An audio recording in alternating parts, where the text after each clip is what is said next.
बेगम, तुम मेरी मदद करोगे। হ্যালো বন্ধুরা, কি অবস্থা, কেমন আছেন সবাই? তো যাই হোক, রিসেন্টলি মুক্তি পেয়েছে upcoming American science fiction horror drama television series stranger things season 5। Already সিরিজটি আমি হিন্দি ল্যাঙ্গুয়েজে দেখেছি, তো চলুন দেখা যাক কেমন হয়েছে এই সিরিজ। এই সিরিজটি stranger things 5th installment stranger things 5। এই সিরিজের 4টি এপিসোড রয়েছে এন্ড প্রত্যেকটার লেন্থ প্রায় 1 ঘন্টার উপরে। আর পুরো সিরিজটি দেখতে আপনার হয়তো 4.5 থেকে 5 ঘন্টার মতো লাগবে। তো এইরকম লং টাইম কি আপনার কাছ থেকে ডিজার্ভ করে কি জানতে আমাদের সাথেই থাকুন। এই সিরিজের যেভাবে স্টোরি লাইন বিল্ড আপ করা হয়েছে রিয়েলি এক্সিলেন্ট লেগেছে। সিরিজের শুরু থেকে আপনি হুক হয়ে থাকবেন। আর আপনি যদি এর আগের সিজনগুলো না দেখে থাকেন, হয়তো আপনার একটু প্রবলেম হতে পারে ক্যারেক্টার ইন্ট্রোডিউস, পিছনের সিজনের রেফারেন্স, আর বাকিটা দেখতে দেখতে আপনি ক্লিয়ার হয়ে যাবেন character build up concept and many other stranger things. তো প্রথমে এর স্টোরি লাইনটা জেনে নেই। যেখানে একটি ডিমন ইয়ানি রাক্ষস রয়েছে যে উল্টো দুনিয়াতে থাকে এন্ড তার কিছু অনুসারী রয়েছে যারা শুধু ছোট বাচ্চাদের তুলে নিয়ে যায়। আর কেন, কি জন্য নিয়ে যায়, এই সব কিছু জানতে আপনাকে পুরো সিরিজটি দেখতে হবে।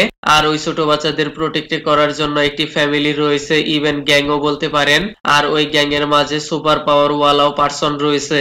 তাদের মাঝে বেকনার সাথে ফাইটিং সিকোয়েন্স যেভাবে দেখানো হয়েছে রিয়েলি অ্যামেজিং।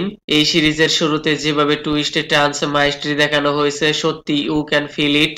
আমার কাছে এর সেকেন্ড এপিসোডে অনেক বেশি ড্রামা লেগেছে। অন্যান্য এপিসোডে ড্রামা থাকলেও ডায়লগ ডিমন সম্পর্কে অনেক টুইস্ট রয়েছে। রিয়েল ওয়ার্ল্ডের সাথে উল্টে দুনিয়ার কানেকশন কম্বিনেশন করে এর স্টোরি লাইন স্ক্রিন প্লে করা হয়েছে।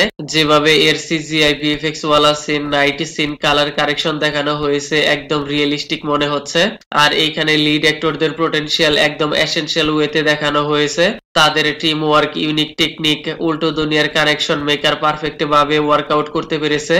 প্রত্যেক ক্যারেক্টারদের প্রপার স্ক্রিন টাইম দেওয়া হয়েছে, যার ফলে স্টোরি লাইন আরো বেশি ক্যাপটিভেটিং মনে হয়েছে।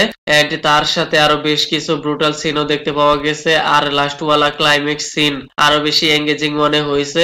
ওভারঅল সবকিছু মিলিয়ে it's really good watch content.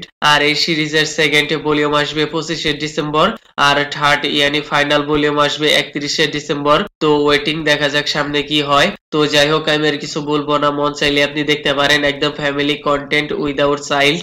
Kindly subscribe my channel. Okay then, ভিডিওটি কেমন লেগেছে আপনার, ধন্যবাদ, দেখা হবে পরের ভিডিওতে।